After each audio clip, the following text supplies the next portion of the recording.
moments later. Perkenalkan, saya Raihan Rizky Pradana dari kelas 12 IPS 2 akan menjelaskan politik apartheid di Afrika Selatan. Jadi, sebelum masuk pemaparan, di sini saya akan menjelaskan terlebih dahulu. Yang pertama itu, apa sih politik apartheid ini?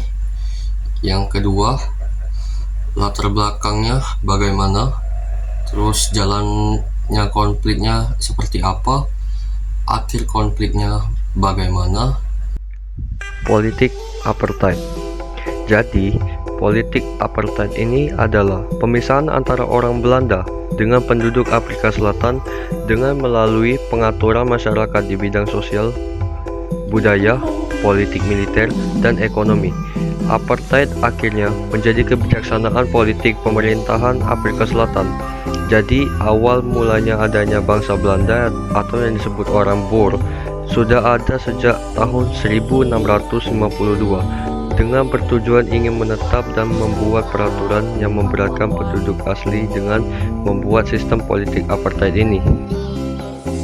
Lalu latar belakang politik apartheid ini adalah pada tahun 1948, pemimpin Partai Nasional The Boer, pimpinan Dr. Daniel Francois Malan yang memegang kekuasaan di Afrika Selatan.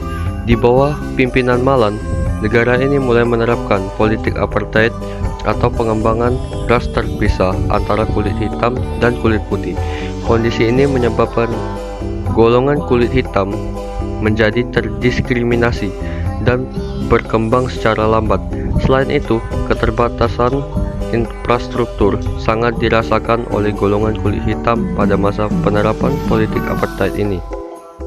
Baiklah, saya akan menjelaskan jalannya politik apartheid ini. Pada tahun 1948, Partai Nasional The Boer, pimpinan Dr. Daniel Francois Malan, memegang kekuasaan di Afrika Selatan. Di bawah pimpinan Malan, negara ini mulai menerapkan politik apartheid atau pengembangan ras yang terpisah, yakni dengan mengeluarkan undang-undang apartheid. Sesuai dengan undang-undang tersebut, pengembangan ras terpisah, maka ras kulit putih harus dipisahkan dengan ras kulit hitam. Untuk itu, dibentuklah kampung-kampung atau pemukiman-pemukiman untuk orang-orang kulit hitam ini.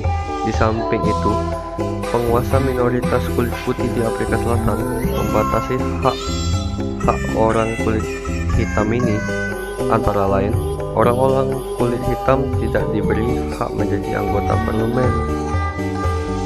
Tidak hanya itu, undang-undang ini juga dibedakan berdasarkan warna kulit. Kebijakan tersebut menandai dimulainya penerapan politik apartheid ini. Jadi yang saya maksud kebijakan ini adalah yang pertama, Land Act, yaitu undang-undang yang melarang warga kulit hitam memiliki tanah di luar yang sudah ditentukan. Yang kedua adalah Population Registration Act, yaitu undang-undang yang mewajibkan warga kulit hitam untuk mendaftarkan diri menurut kelompoknya masing-masing. Yang ketiga, Group Area Act, yaitu undang-undang yang mengatur pemisahan warga kulit hitam dengan warga kulit putih. Pelaksanaan politik apartheid ini mendapat reaksi dari dunia internasional melalui forum-forum internasional seperti Konferensi Asia Afrika, Gerakan Non-Blok, dan sidang-sidang umum PBB. Baiklah, saya akan menjelaskan akhir dari konflik politik apartheid ini. Wadah perjuangan untuk menghapuskan politik apartheid adalah Kongres Nasional Afrika atau yang disebut African National Congress di bawah pimpinannya Nelson Mandela. Kongres ini ingin menghendaki Republik Afrika Selatan yang demokratis dan non-rasialis. Dalam perjuangannya, Nelson Mandela banyak menghadapi tantangan sehingga pernah mendekam di penjara selama 27 tahun. Perjuangan Nelson Mandela berhasil ketika Presiden de Klerk, pengganti dari Peter Botha, memegang tampuk pemerintahan di Afrika Selatan.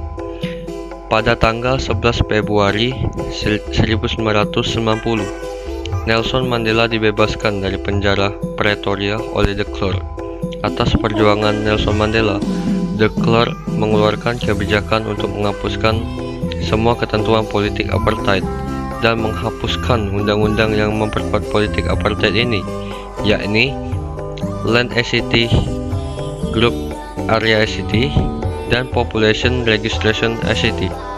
Pada tanggal 22 Desember 1993, Parlemen Afrika Selatan mengumumkan konstitusi baru.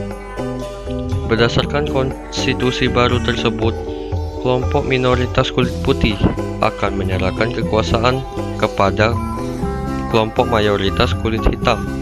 Pada bulan April 1994, di Afrika Selatan diselenggarakannya pemilu pertama multirasial yang dimana warga kulit hitam diikut sertakan. Pada pemilu tahun 1994 tersebut, Nelson Mandela terpilih menjadi Presiden Afrika Selatan. Pada tanggal 10 Mei 1994, Nelson Mandela dilantik menjadi presiden baru dan terhapuslah politik apartheid di Afrika Selatan ini. Baiklah, saya akhiri. Wassalamualaikum warahmatullahi wabarakatuh.